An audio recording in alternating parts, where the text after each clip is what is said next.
Good evening, everyone. My name is Claude Sharadi from Africa Media Australia. Thank you very much for your interest in watching the Q&A on AMA.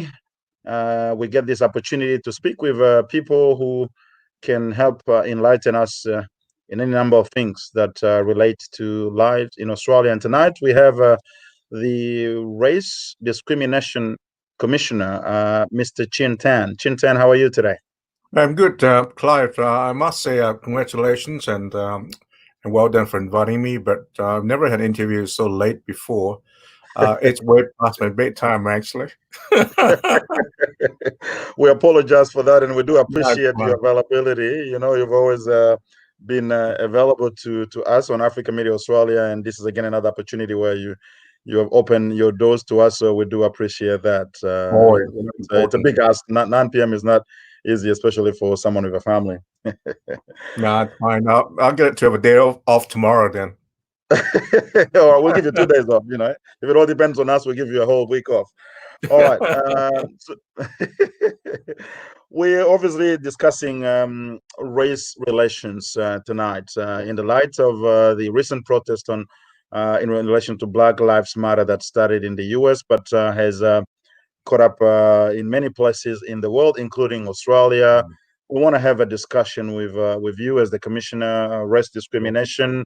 We would like to obviously know what your office does and how can people in the community, both as individuals as well as communities, interact with you, with your office, to see how they can get some of their queries, some of their concerns addressed. So we will be I'll be asking a number of questions, but then at some point we'll open the floor.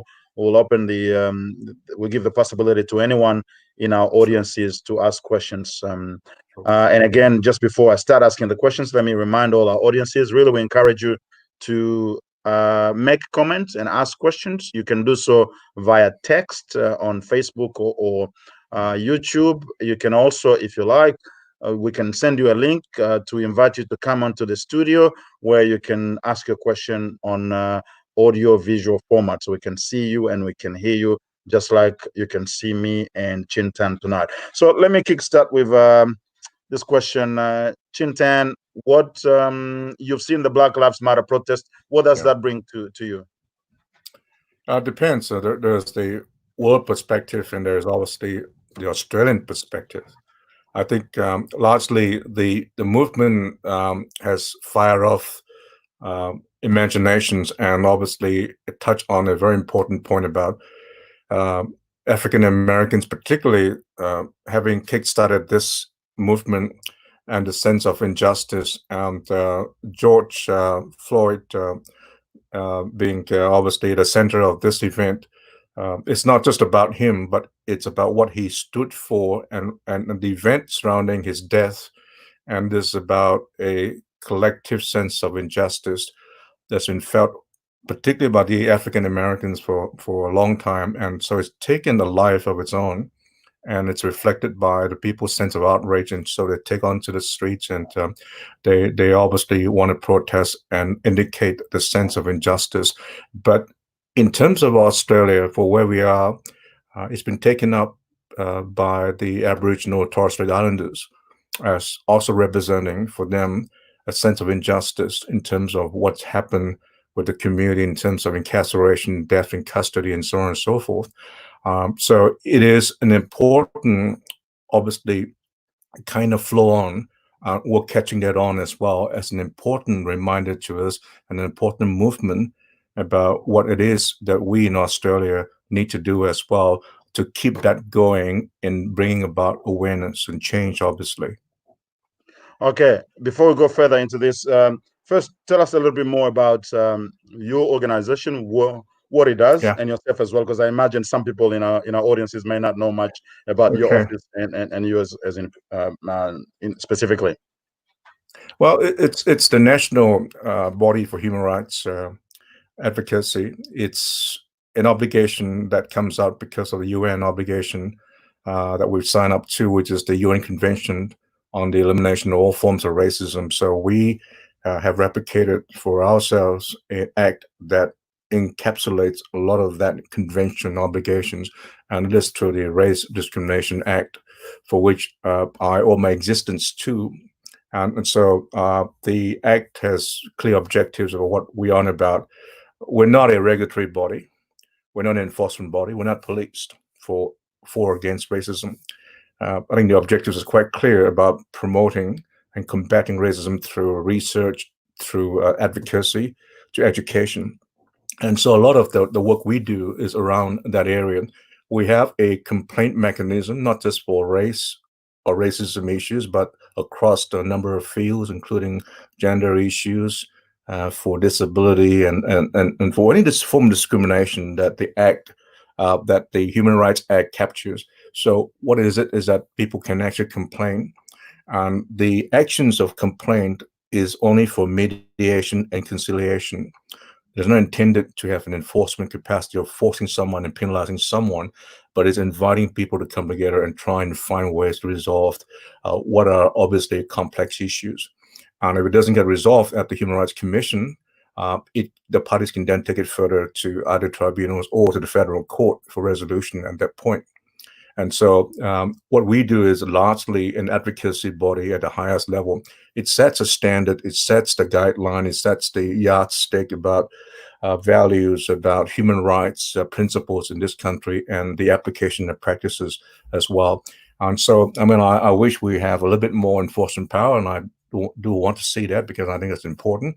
But I think we do a very, very good job in terms of setting those clear principles and standards and educating public about what it is that we're talking about in terms of discrimination and where they can find some form of solutions and advance the cause of anti-racism in this country.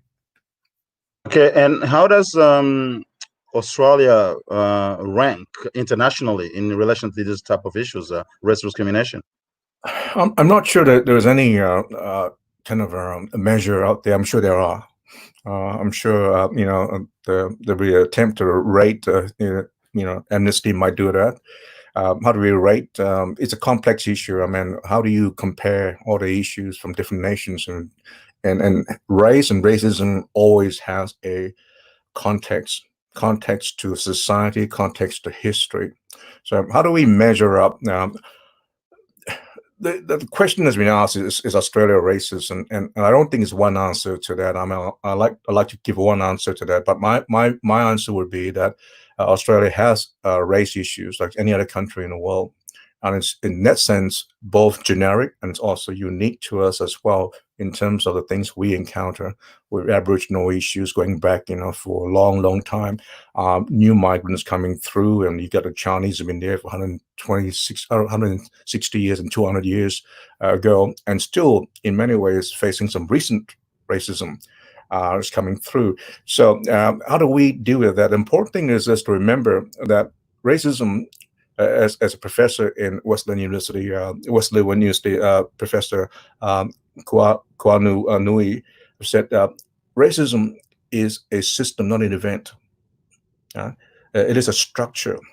It is not about one act.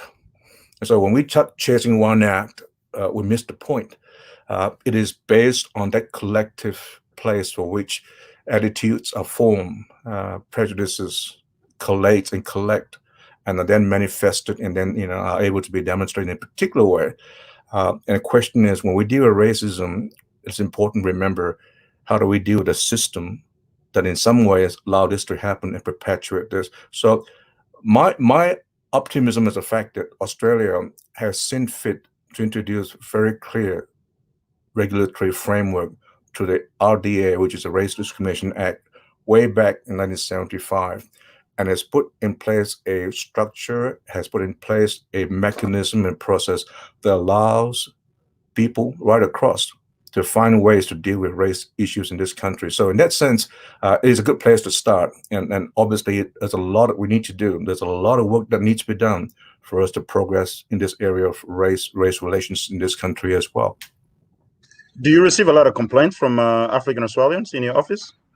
I can't comment on individual cases. I don't think I have a record that deals with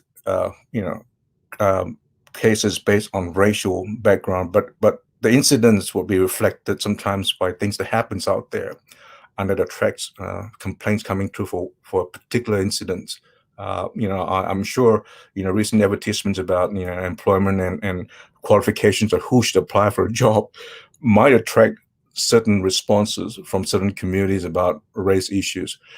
We'd obviously be very careful to ensure that we don't prejudge an issue before it comes to us, or even if it comes to us at all. We'd be very careful to allow the parties to have, impartial, independent capacity and confidential capacity to deal with issues.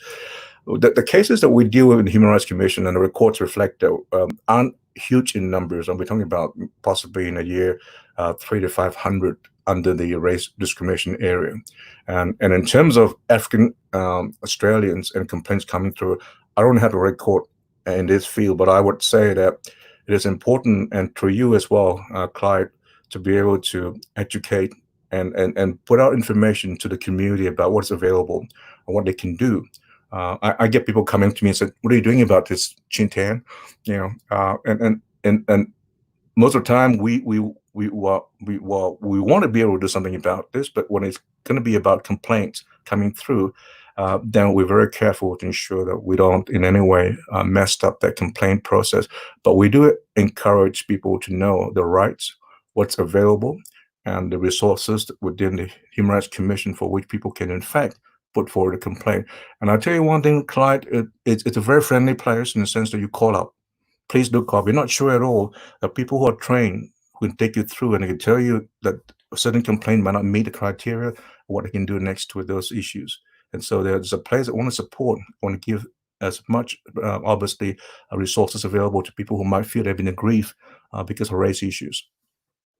So, would you want to be able to receive more complaints from the African Australian community? Well, no, it's not a question of want. If there are complaints out there, Clyde, then people should exercise the right to do what they believe is right to get remedies for issues. I mean, my role is not to get more complaints because that's not the idea.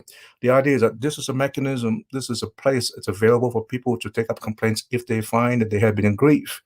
Right? If there have been race issues, racism and racial discrimination, then they need to be able to understand and know what their rights are and exercise to protect those rights. Do you see racism as a big issue in this country? It must be an issue, obviously, otherwise there won't be a role like mine, man. Why do we need a racial discrimination commissioner? We thought, but I say this, Clyde, even if there's no cases running at all and there's no overt racism in the community, it's always good to have a role like mine because it sets a standard. It teaches us and tells us what we value. Right? That it's important that we, in fact, having subscribed to the UN principles about racism and race issues, that we in this country said we want to continue to maintain that momentum about saying what we accept, don't accept, and what are values that we, in fact, respond to as a country. And so it's important to have a role like this, even if there aren't any racism. But I can assure you that racism is, it's still an issue for us in this country. Otherwise, I won't have a job. And to be fair, looking through the context of where we are now, it remains an issue for which we need to put in more work as well.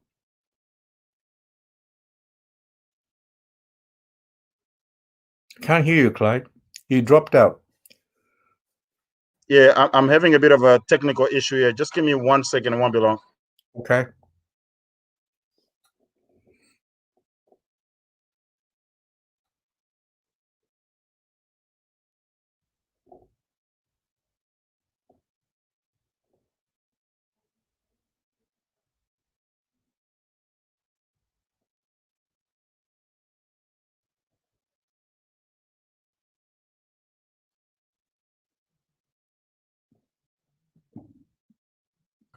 Okay.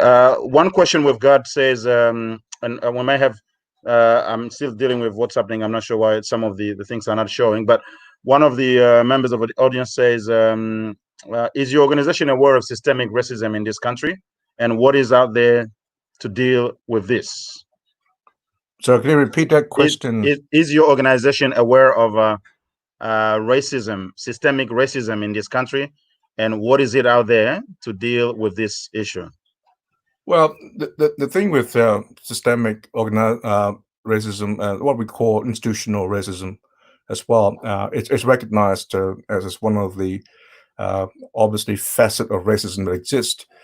Sometimes it's not just the overt racism that people get abused on the street because of race issues, but it's the lack of opportunity openings, the system that acts in a particular way that treats people differently because it's historical, because the system has always been like this, and there hasn't been a awareness or mindset that's able to understand and appreciate the need to remove some of those barriers. So it is an issue, and one of the major missions that I have, and I want to be a concentrate on this in my term, is to look at breaking down institutional racism, and it's more subtle. It's not like you can use the same sort of resources about calling out racism. Sometimes it doesn't allow that to happen, but it's having an idea about what it is that causes the restriction or the constraints about people being able to progress. And the recent conferences that have been coming up, particularly from the Asian Australians community, about Asian Australian opportunity for progress and for participation at the higher level of leadership. It's an issue.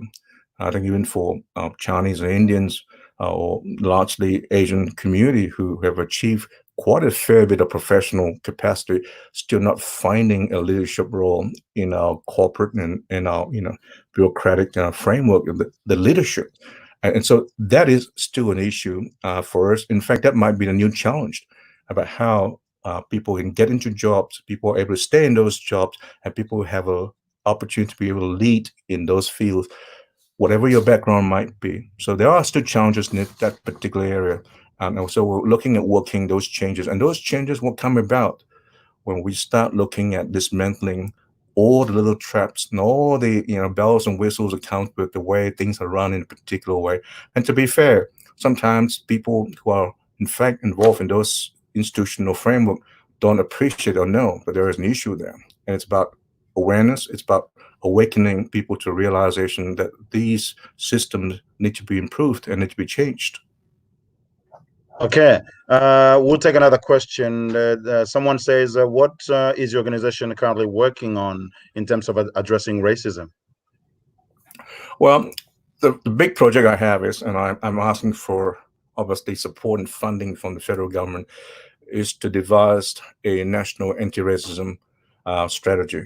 We had one that was set up, but in different form. It was known as the National Anti-Racism Partnership Strategy. It was set up about 7 years ago when Helen Zolke was commissioner, and then when Tim Pomasan took on, he ran with that for as long as he could. It was funded for 4 years up to 2015, and then the funding stopped, and it was funded internally from the commission, obviously with very little resources. And so the funding has actually ceased altogether since 2018. And so while the strategy is still being serviced, and you've heard about this Racism Stops With Me campaign and all of that, it's still part of that package that exists. But I believe it's time to look at reframing that. It's about time to look at a national anti-racism strategy for this country, for this decade into the next 2 decades possibly, about what we do in tackling racism through a national focus and national program. And you've seen that advertisements being put together by FACA, for example, with I think about 30 partners asking for funding and support for a national strategy on racism. So that is going to be a huge area. I think we hope we get the support, the funding we need to help us to achieve that in a bigger way. But if we don't, my view is that I'm prepared to go on our own to the commission, but in partnership with community and in consultation about what we need in this country to have a framework for a national anti-racism campaign and strategy. Someone says, Mr. Tan, as a racial discrimination commissioner, you seem to be leaning towards being neutral in your approach. What about the people experiencing racism? Well, to be fair, someone has said very clearly this: I'm not an activist. If I wasn't be doing this. I'll be sitting on your side. Now, Clyde, if I, as a senior government figure charged with responsibility of running racism, anti-racism campaign in this country was to be an activist, I think I'm probably going to find a great deal of difficulty getting my job done. It's not that I don't have a view, I have, but those views must be in line with my capacity to get effective measures to put things in place that can achieve the outcomes for us from a government perspective. At the end of the day, I'm still in that sense a bureaucrat. I get paid by taxpayers for a job. So in that sense, I'm not obviously Human Rights Watch or an activist in that sense, but it doesn't mean that I don't understand the issues out there. But I'm obviously very very careful to ensure that we become and are able to be effective in my role and where I am to do a job that will allow things to happen incrementally, but in a way that will support what is happening out there. And I've said before, if you're an activist, and I give you an example, a lot of that would be about trying to shake and rattle the cage, and the gates and trying to get things done. But I think at some point you need someone from the inside to open the door too, right? And because that's equally important. And a lot of what we do is an attempt to look at it from a different perspective and say, how do we get things done? Um, Anti-Chinese racism in the last 4 months. I'm Chinese, and should anyone suggest I don't care? Well, think again, um, because it affects my community in that sense. I'm a community leader of my community, and I'm attached to the issues that are happening there. But I'm also very careful to ensure that we're able to direct that anger, that rage, that sense of unjust, treatment to a place where we can make effective changes as well. Now, what those might be, I'm happy to work with communities to try and understand how we frame that. We're still having quite a lot of issues technically. I'm not sure what's happening there. Now, someone says there's a recent incident with Sky News linking COVID with South Sudanese community. How can your office help for that sort of thing? Uh, to be fair, some of those media outlets have been linking to the Chinese a long time, since late January. And that's the reason why we've had a very concerted effort to try and send clear messages that racism uh, is an item for which we believe should be tackled in terms of what we see happening, and get Asians being actually physically targeted, spat on, abused, called names. They've been physically intimidated. Apart from all the other stuff that's happening in the cyber area as well. We recently seen some discussions around Muslims and multicultural communities because of the COVID-19 and the localities for which there is high incidence of COVID-19. So we've seen some of that kind of merger, from the Asian Australians focus to the wider community. Now we're talking about, the African Australian community. And that, for me, underscore exactly how tenuous and how dangerous racism is. And it doesn't matter. It's not confined to one particular community or race. The issues surrounding racism is about prejudices people have, taking opportunity, misinformed, and unable and wanting to lash out. And to put things in context, we're at a time of pandemic where people are in fact very worried and fearful, and sometimes that fear take people to a very illogical place of lashing out and obviously reacting in a very negative way that's physical and transforms to racism. So we're careful about it. The question is, what can we do for African communities who have been targeted by racism? As we said to the Chinese community, um, find out and know what the resources are, and we're trying to get as much as possible resources out there that support community. I've asked for a one-stop shop where people can actually call in and get all support there. We haven't got that yet, but I think I'd like to see it happen in terms of getting support on a personal sense, because being abused and targeted racially is very shocking, and it's a horrendous experience, and people need personal support as well. And right now, there isn't a lot of that because they turn back to communities, to families, and we said, look, it's a good place to start, but they need more support than that. Bystander reactions, bystanders and Australians across and how they're protecting, how they're sending message about protecting and giving, assurances to people who are victims are terribly important. So that training, that understanding of what they can do individually as well. And of course, when things happen like this, what are the police doing? Institutional framework. How do we attack that, and people are acting out and perpetrators, and how do we deal with that? Is the law strong enough? I believe we can look at that, and we need to strengthen our law. So that's something we do, and say, look, and how can we, in fact, ensure that we get better protection of people who are, in fact, being abused physically out there? But I'm happy to have a conversation again with you, Clyde, about specifically about what we can do for African communities in terms of what's available. Because right now the government has translated complaints mechanism and information into about 64 languages.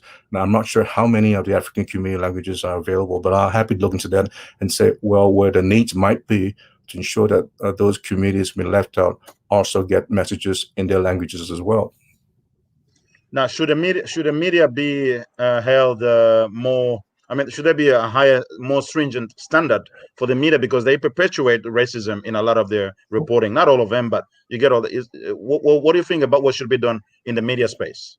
Well, I started that sort of discussion about how we can talk to the press council about ensuring that there is an internal mechanism for dealing with standards, as they do have on some issues, for example, suicide and so on and so forth.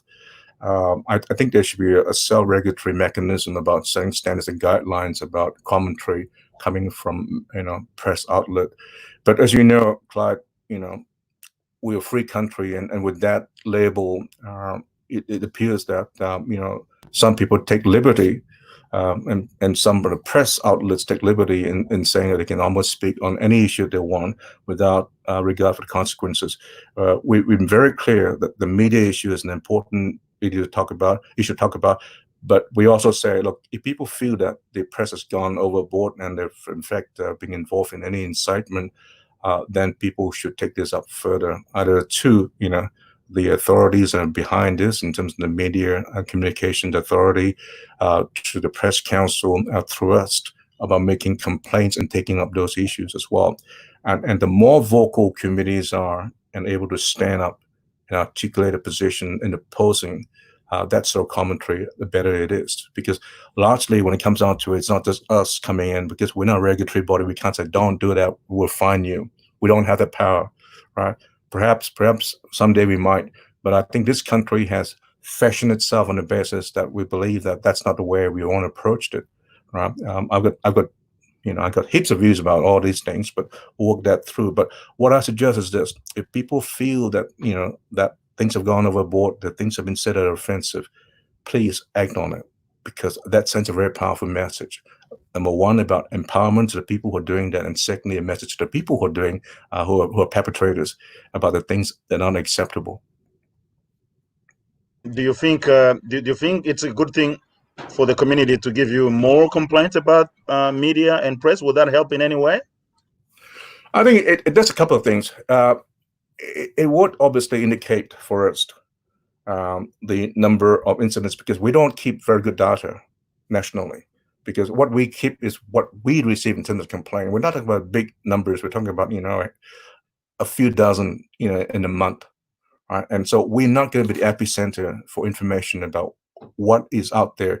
And I've actually had said in a press release before that we like to have a national approach to keeping information on racial incidents and data on racism, so we can compare notes and know how to approach our policy issues and to frame strategies around those issues. So we're calling for that, because right now, Clyde, the information is right across all over the place, because there's one hand the criminal element that goes to police immediately, the ones that are in fact capable of being complained to goes to the commission, and those that are incapable of being captured goes nowhere. And the press picks it up, and a few stories been torn here and there, and we get a little bit of snippets of what's happening. I think it's important that we get clear information. I think Islamophobia Register keeps some of that. The Anti-Defamation Commission keeps some of that. But we need to do it in a collective way that brings it all together so it makes sense for us, and we are able to share this information across the community. Barry from Victoria says, no one heard the rest. no one heard the race commissioner on Black Lives Matter protest, for example. Did you bring Mhm. any communication? If not, why not? Oh, we did. We had press or the press released on that with June Oscar. I think people need to remember this. We do have a social justice commissioner, June Oscar, who is a Aboriginal leader from a very respected community, and her role is primarily dealing with Aboriginal issues. And so we had a joint statement that came out on this, but I defer to her a lot because she's got responsibility for Aboriginal and Torres Strait Islanders issues. My issues relate to principally on racism, where it touches the Aboriginal community. So she has the lead on this issue, but we also obviously are very mindful to ensure that the issues that's been picked up in terms of deaf custody and all of that are issues that concerns us, and we ensure that there is in fact training for police, with accountability, and so on and so forth. So a lot of work is internal as well. But I think if people are suggesting that, as a I suppose a person responsible in shaping anti-racism campaign to be out there as an activist, I think that's not going to be likely the best scenario for me in doing my job. Um, I have Masa Musa who says, "What are the actually? When can we expect the plan? You were talking about a plan earlier for Well, the national addressing racism. anti-racism strategy. Uh, number one, well, we'd like to ensure that we get as much support we can because the resources is an issue, and particularly right now at a time when, with the economic constraints we've got. But well, I'll give you an example of what we do. I mean, in my team, as a national agenda, in terms of national team, I've got myself, I've got a director, I've got a policy advisor, I've got an EA, and I've got half shared media advisor. That's all we have. Less than 5 people for a national All right. program. So it's going to take a while. Is that what you're saying? Well, no, we're going to push ahead and do what we can, and we'll be looking at perhaps by the next few months to have a framework about where we want to approach this. And we're going to go to communities, we're going to go to leadership of communities about talking about what is it that we need to do to have in this national strategy about about attacking and combating racism in this country. So we want to share that it becomes the people's prerogative of dictating what they believe are important measures to tackle racism in this country. And in terms of media, for example, coming back on that, do you see Yep. your role? I mean, a role in your office to facilitate interaction between the community and the media when it comes to some of these big complaints about issues? The the thing that we could do in terms of my role is what I'm not focused on or confined to looking at individual cases. We do have the power to inquire on systemic issues across industry, right? So I might decide that it's something that needs to be done, and that I would obviously, if the support is there in terms of resources being available, to launch a inquiry into certain sector of the community or industry. For example, for example, the Sex Discrimination Commissioner, Kate Jenkins, over the last 2 years, did an inquiry into sexual harassment in the workplace and produced a very big report, a recommendation about the issues in that particular industry. And so these are things that we're looking at, and I don't think I can do 25 of those because the resources just aren't there, right? And the term is only for 5 years. But I'm keen to look at a couple of issues that are important that we can launch an inquiry into with outcomes, and we'll put some obviously challenges to government and communities to do something about. Now, Francis Former from Perth says it looks like the government has appointed you a good mission, but not giving you enough resources to do it. To be fair, you look at government departments, lastly, we all have constraints, right? There are limitations. And obviously, I like to have a bigger budget, a bigger capacity to do my job. But I will do what we can from where we have the resources to do it, and that's why while I don't expect people to be patient with this, but nonetheless, there are realities about what we can do to provide the best possible outcome. And that's why we have to be very careful how we use the resources very carefully as well. And in terms of police interaction with communities, does your office receive any complaints or many complaints about that? Um, Number one, the police within all the jurisdictions have their own system normally to deal with those issues. They got the integrity, committees and units to deal with those issues, and because they're state based, I'm a federal. Sometimes its jurisdictional lines are difficult to cross because I don't really have the power to tell the state police what to do. The overarching responsibility for race issues, I do have the capacity to inquire about certain facets of racism right across in a more systemic industry-based area.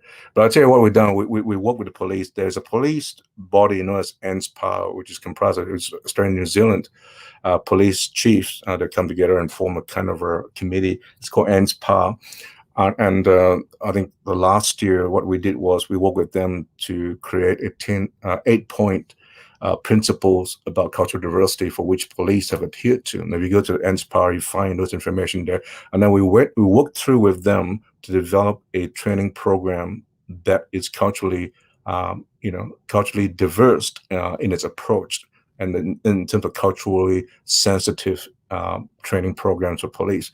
Now we're following through to see what in fact has been picked up by state police, and that they've actually incorporated this into the training program as well, because that's what we want to do. Is no point having a program out there and a training manual that no one uses. Right? So this is part of the programs we have. All right. Joel from Melbourne says complaints are not sufficient. It is imperative to change change a policy to be embedded in the system and the structures.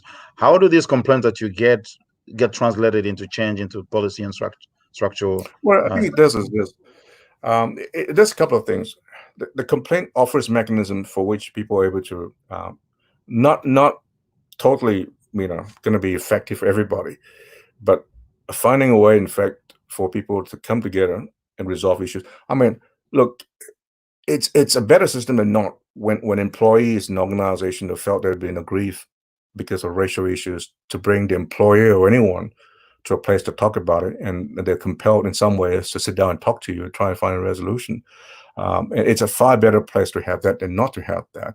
And so the mediation conciliation offers one I suppose, avenue for which people can find some resources and remedies to try and resolve some of the issues they have. And you're right. For me, I'd like to see a look into the current laws we have, particularly those that relate to a more criminal element, hate laws that is obviously an issue, far-right extremism. We've got ASIO Director General, which expressed a clear sense of concern about the rise of far-right extremism being a threat to the community safety. And so we want to look at that as well in terms of how strong our hate laws are to deal with those particular areas. But where we want to be able to get those changes through, Clyde, would be about internal organization capacity. When you work for a company, they have a good structure, system that deals with those matters. And now we recently heard that because of, for example, Black Lives Matter, right, where people have gone and done something offensive, companies have taken the responsibility to sack them. Right? Now, 5-10 years ago, you wouldn't have got that, right? So we're moving in the right direction, and we want to see more of that happening. That internal capacity to be aware, to understand responsibility, understand the issues, and take the measures required to protect the people within the organizations. We're now seeing, for example, Facebook, a lot of advertisers are pulling out, because of campaigns that are going on about the responsibility of platforms to ensure that they do not allow their platforms to be used for racist, offensive commentaries, and it's a platform for which people can be hurt. And so these are important measures, because ultimately, Clyde, it's about the system changing, not just the individuals, not one event, two events, the collective sense. And I think there is a movement, Black Lives Matter brought about a very clear seminal sense of that movement. And I think it's important it's important for communities to keep going with that and not let it stop, because it shouldn't be the one off event that, this year we had that and that stops there, because the message about what it's about must continue. You must continue to work that field. You must be putting pressure on me every day, call me up for interview every evening at 9 o'clock to talk to me. Are you sure Not, about not, that? not just me, because I can do so much. Because if everything's about me, then I think we missed the point, because ultimately it's not me doing the job, because you can't eradicate racism because of Chin saying this or Chin is doing this. Oh, you can't. Right? Chin can set some parameters. Chin can actually lead some framework, right? And Chin can be advocating out there, but ultimately we all have to be doing that. I think one of the good things we did was, we had to send a very clear message, and we've done it in the past, not always successfully, when the anti-racism kind of syndrome came through in late January and February. We took pain to ensure that the top leadership of politicians, particularly leaders in this country, ensure that they do not allow this to get passed without calling it out. And we look at what we have obviously worked through with government is to ensure that even the Prime Minister, the Minister for Multicultural Affairs, Ellen Touch, have from very clearly early on set the tone about what's unacceptable. And while it's not the only answer, it sets about a very important platform of telling the rest of the country what we won't stand for. All right. African Australian experience racism in a variety of settings: workplace, contact with law enforcement, media, public sphere. What from your experience, how would you advise community members and groups to be able to address this, other than obviously calling someone and complain, and eventually that complaint will go into the system and possibly be of some use? On a more Mm. practical level, what would be your advice to the community?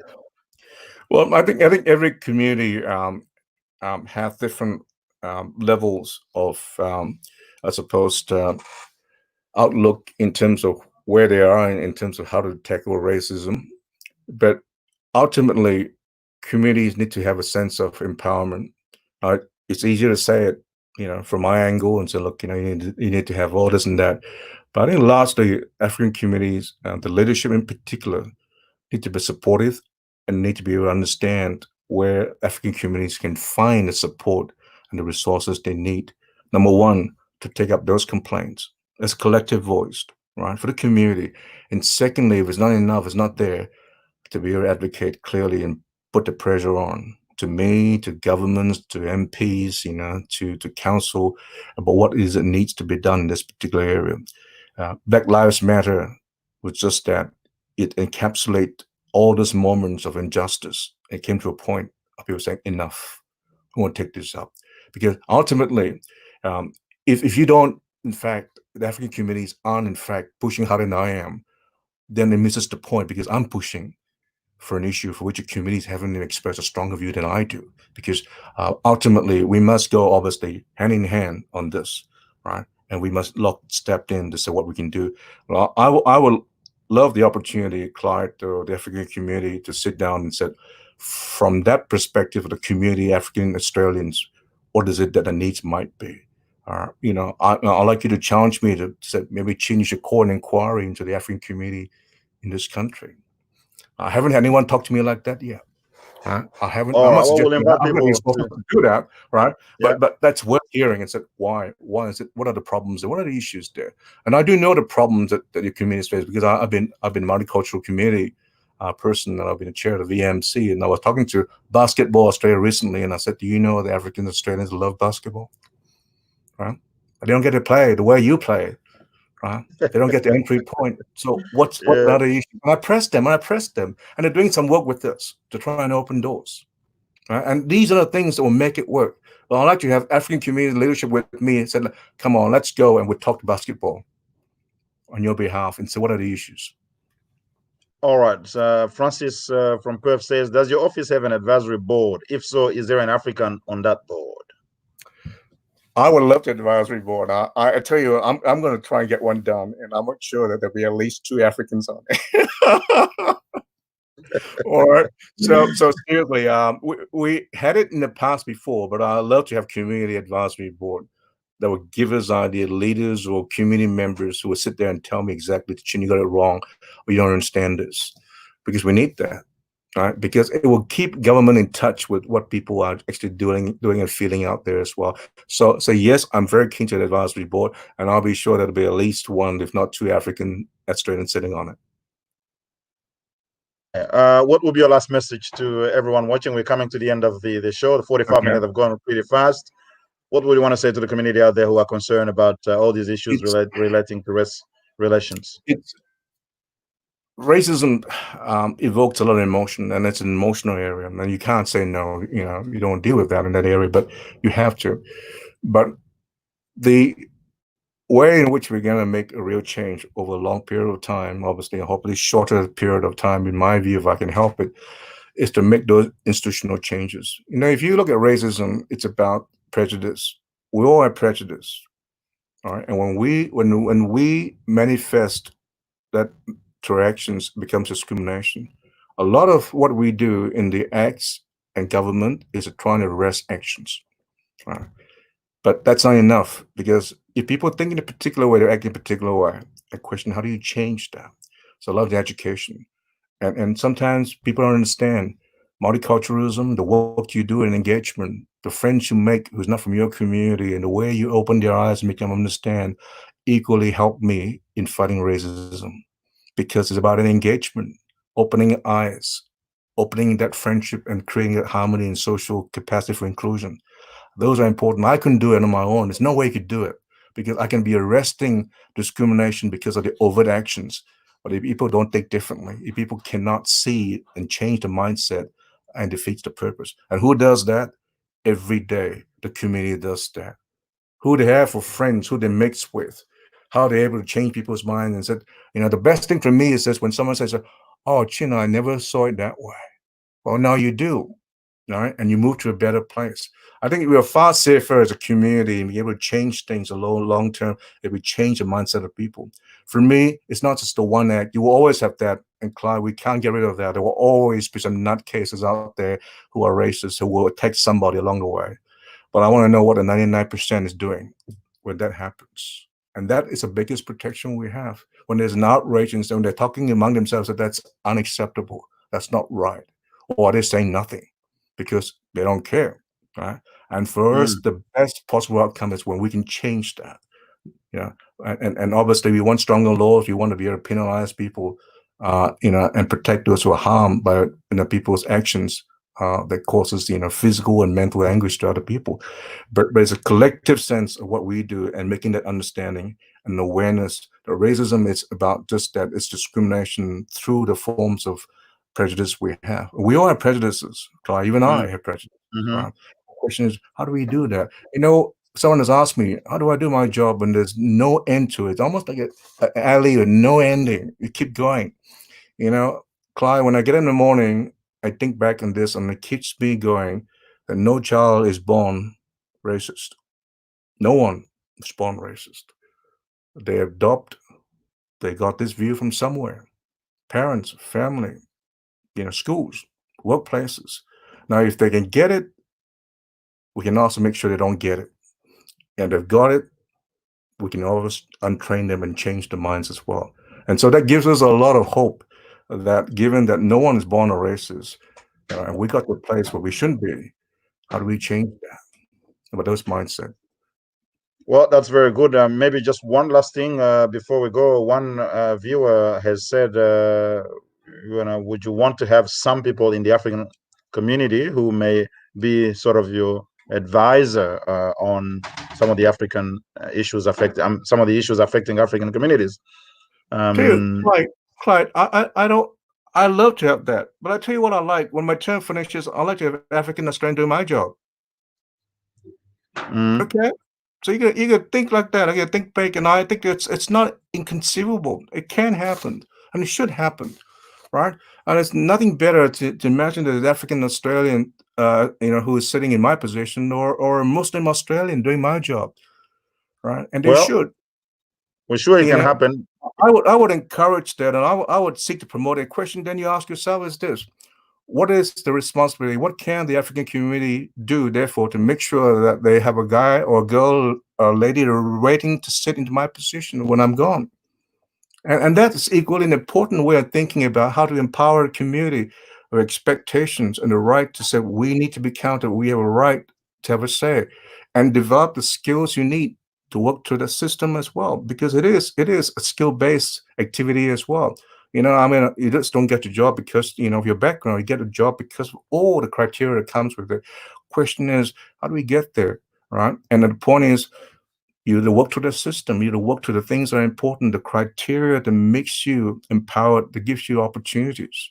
So And sometimes will you be able to coach or I'm happy to mentor help. Part of and my and, job and is to endorse ensure we someone? remove some of those barriers, for example, that stops people from being able to get up there because the system doesn't, obviously are not responsive enough to understand why they need to promote people with different backgrounds. So a lot of what we want to do is to make sure that we in fact tackle the barriers in institutional form, in terms of institutional, racial, barriers that stop people from moving forward. Okay, thank you very much, Intan. We will always be here to try to bring the opportunities between your office and our communities to interact and address some of the issues. You have the impression that there's a lot of things that people want, and obviously there's a lot of practical things that needs to be done to get there. It's not as easy as it may sound, but as long as your office is willing to work with communities, and then I suppose there is room. People are really wanting to take action in this space and see some changes, and perhaps with help from your office they can get there. Clyde, thank you very much for that. But what you said, I want to take up this. African Australians have every right to ask and make demands to be treated better and expect of me and the system to support that. But a far equally important criteria is this.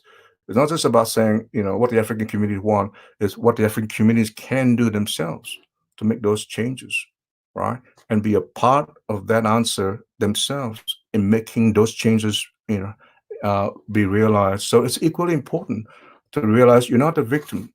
You have the power. You can make those things happening. That's what I'm saying. There's no reason why an African Australians cannot be sitting in my job. And if they're not, then the question is why. As I'm asking a question, 200 years of Chinese, existence in this country, there isn't a senior judge of a Chinese background. Why? Why? Those are important questions, I suppose, and Very I don't know. important question. Is it because not good enough, couldn't be bothered to do it, or the system doesn't allow it to happen? The question is why? They've got the talent, they've got the ability, they've got the right to contribute. Why aren't they being allowed to contribute in this way? No one thought about it? Oh, it's about time to think about this. And the same with the African communities, right? You just want to be playing basketball at a communal level. Why can't they represent Australia? What are the opportunities? They're good players, right? What Well, are the we'll have barriers? more opportunities to talk about these opportunities and Let's how do they that. can be Let's grabbed. do that. And I'm happy to work with the African communities, anyone else, to press for those changes, those opportunities. Sometimes it might not come for all the community as a whole. It might come for one or two individuals, and that's a good start. All right, that's a good way to finish this conversation. It's a good start. It's a good way to finish. We thank you, Chintan, for your availability to answer these Pleasure. No, questions. thank you for having me. We will try to have you more in the future. You remember you ask us to interview every week, so you need to keep your word. All right, thank you very much. But not after my bedtime, please. We're trying to get one in the morning when you wake up. You'll be fresher. All right, thank you, Yeah. and have a good night. All right. Thanks, guys. Take care. Thank Huh? you. Stay safe. Thanks everyone for all of us, All right. all of you Yeah. watching, and Good night, we everyone. appreciate your comment. Thank you. Bye bye.